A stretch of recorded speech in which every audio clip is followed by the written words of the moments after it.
We are in part 2 of a series called Zombies.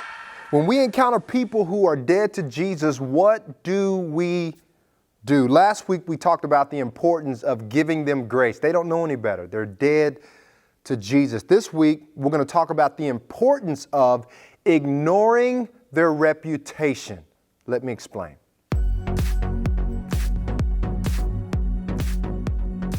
Sometimes we think because people are good or because someone has been in church for a long time, they must be saved.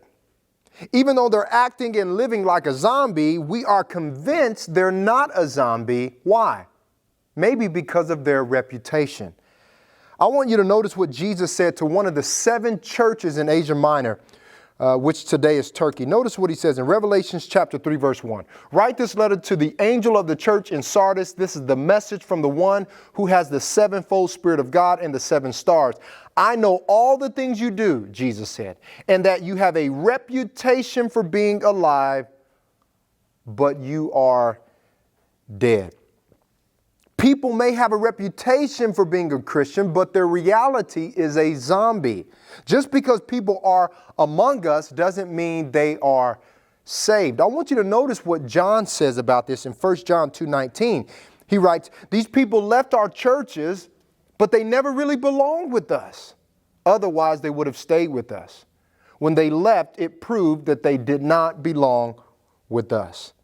At one point, John says these people were with us, but then when they left, it showed they never really were with us. They were zombies. They were dead to Jesus, but they were still among us. They might have had a reputation for being a Christian, but their reality was far from it. You know, I've always had a tender heart. I mean, ever since I was little, I've always been tender-hearted. I've always been really sweet, some people say, right? I've always been kind-hearted. But sometimes I try and act a little tough. But then other times I get exposed and people see the real me, which is really tender-hearted, really sweet, some people say. And I don't like that word sweet, I hope. But I'm really tender-hearted. I think that snake video that we did a while ago might have shown kind of my personality. I'm really tender-hearted. But there's another example of me getting exposed and people seeing the real me. It was in college. I had a roommate. He was a big, huge defensive tackle. And I just started joking with him. I tried to act like I was tough. I said, man, I used to fight back in the day. Man, we should play fight. And I would kind of punch him and kind of joke around. And he turned around. He said, all right, let's go. And so I started just play fighting with him.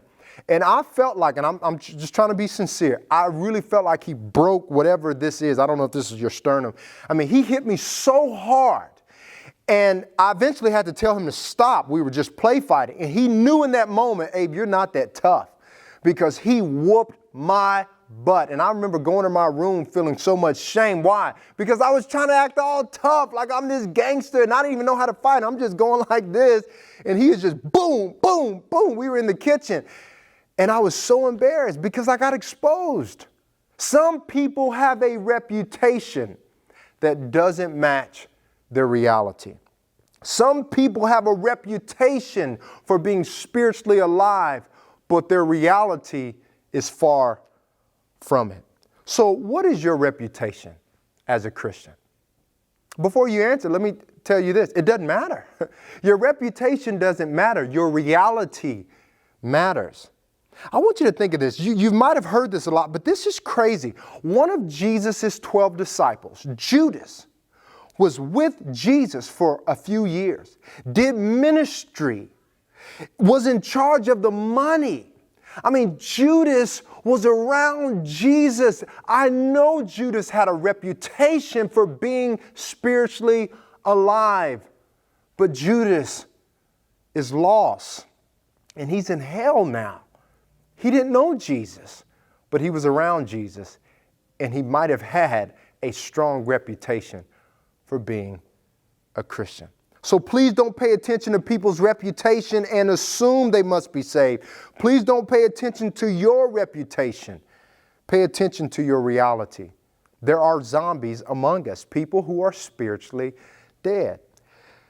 Do you know Jesus had a bad reputation? I mean, it wasn't true, but he did have a bad reputation. This is what some people said about Jesus when he was hanging around sinners. This is what they said. Luke 7, verse 34. The Son of Man, that's a title Jesus often used for himself. On the other hand, he says, feast and drinks, and you say, this is Jesus' reputation, he's a glutton and a drunkard and a friend of tax collectors and other sinners. Why did Jesus have that reputation? You and I. You're like, what? No, I want you to think for a moment. Jesus chose to come to this earth, take on human flesh so he could save us. He came to this earth to save us. And when he came to this earth, people misunderstood him and they rejected him. But all of this was ultimately because of his love for you and me. He chose to come and die so we could truly live with him in heaven. Notice what Philippians chapter 2 says, 6 through 8. Though he was God, speaking of Jesus, he did not think of equality with God as something to cling to. Instead, he gave up his divine privileges. He took the humble position of a slave and was born as a human being. When he appeared in human form, he humbled himself in obedience to God and died a criminal's death on a cross. Jesus got a bad reputation because of his love for you and me. He chose to come to this earth because he wants to save us. So my hope is you will let Jesus do what he's always wanted to do, save you. He wants to change your reality and make you spiritually alive. If you have any questions, email me at abe@choctawroad.com. I would love to hear from you. Thanks so much for watching these videos. Share them if they encourage you. Next week, we're going to be in part 3 of our series called Zombies. We've learned the importance of giving them grace and ignoring their reputation. Next week, we'll look at another thing we need to do. I want to leave you with these last words.